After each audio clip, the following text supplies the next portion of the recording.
નમસ્કાર, YNN ન્યૂઝમાં આપનું સ્વાગત છે। સમાચારમાં વાત કરીએ તો central Gujarat chambers of tax consultant દ્વારા રવિવારે 1 માર્ચના રોજ વહેલી સવારે police headquarter Pratapnagar cricket ground ખાતે ક્રિકેટ ટુર્નામેન્ટનું આયોજન કરવામાં આવ્યું હતું, જેમાં પ્રમુખ દીપકભાઈ અમીન, સચિવ ધર્મેશભાઈ ગાંધી આ ટુર્નામેન્ટમાં GCTC ક્રિકેટ ટીમ અને ઇન્કમ ટેક્સ ડિપાર્ટમેન્ટ વડોદરાની ટીમ વચ્ચે મેચ રમાઈ હતી।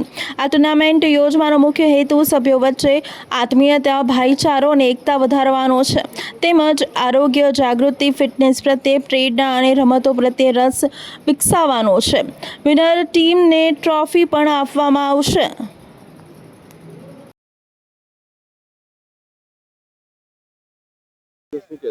Central Gujarat chamber of tax consultant દ્વારા સર્વપ્રથમ વખત વડોદરા ખાતે ક્રિકેટ ટુર્નામેન્ટનું આયોજન કરવામાં આવેલ છે।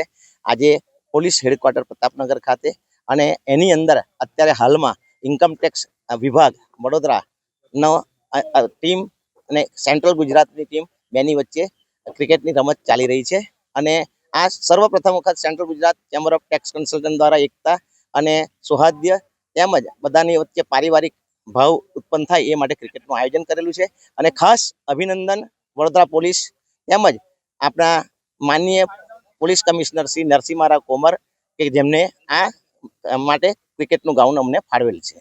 મારું નામ દીપકભાઈ અમીન, અધ્યક્ષ central Gujarat chamber of tax consultant. Subscribe now and press the bell icon. Never miss an update.